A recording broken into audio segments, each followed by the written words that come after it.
আমরা চলে গেছিলাম 48তম ইন্টারন্যাশনাল কলকাতা বুক ফেয়ার 2025-এ। এখানে ঢুকেই চোখে পড়লো শিশু মণ্ডপ নামে একটি স্টলে, সেখানে বাচ্চাদের বই বিক্রি হচ্ছিল। তার পাশেই দেখলাম একটি জুট ব্যাগের স্টল, যাদের প্রকল্প প্লাস্টিক বর্জন করুন। তার পাশেই চোখে পড়লো দেব সাহিত্য পাবলিকেশনের, যাদের স্টলটা ইয়াব বড় ছিল। তারপরেই চোখে পড়লো গ্রাম বাংলার আদলে তৈরি একটি স্টলের, যার নাম হচ্ছে উদ্বোধন। এখানে ভেতরে ঢুকেই দেখি শ্রী রামকৃষ্ণদেব, মা সারদা ও স্বামী বিবেকানন্দের ছবি ও বই বিক্রি হচ্ছিল। তারপরেই কিছু বাচ্চাদের বই দেখে চলে গেলাম ন্যাশনাল বুক স্টেট ইন্ডিয়ার সামনে। স্টলগুলো এত সুন্দর করে সাজানো হয়েছিল যে দাদা দিদি দাঁড়িয়ে ওখানে ফটোশ্যুট করতে চালু করে দিয়েছিল। তারপরেই দেখলাম পুরনো দিনের বই সংরক্ষণ করে রাখার একটি স্টল। নাসার স্পেস স্যুটেরও স্টল আমরা দেখে নিলাম।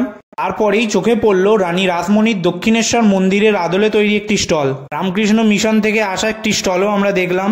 মাননীয় মুখ্যমন্ত্রীর গ্রাম বাংলার আদলে তৈরি একটি স্টল দেখলাম, আর দেখলাম তার ফুলের বাগানটাও। তারপরেই আমাদের চোখে পড়লো ওয়েস্ট বেঙ্গল পুলিশের গানের স্টল, যেখানে গানগুলো সাজিয়ে রাখা হয়েছিল। এবার আমরা দেখলাম 365 দিন প্রকাশনী আর খাওয়ার দোকান। তার পাশাপাশি দেখলাম রেডিও মির্চির অয়ন্তিকাকেও। তারপরে সেটার পাবলিসিটির জন্য আবার বিভিন্ন আমরা বাড়ির দিকে রওনা দিলাম। এরকম আরো ভিডিও দেখতে চাইলে please follow, subscribe and share. আর এর বড় ভিডিও ইউটিউবে চলে এসছে।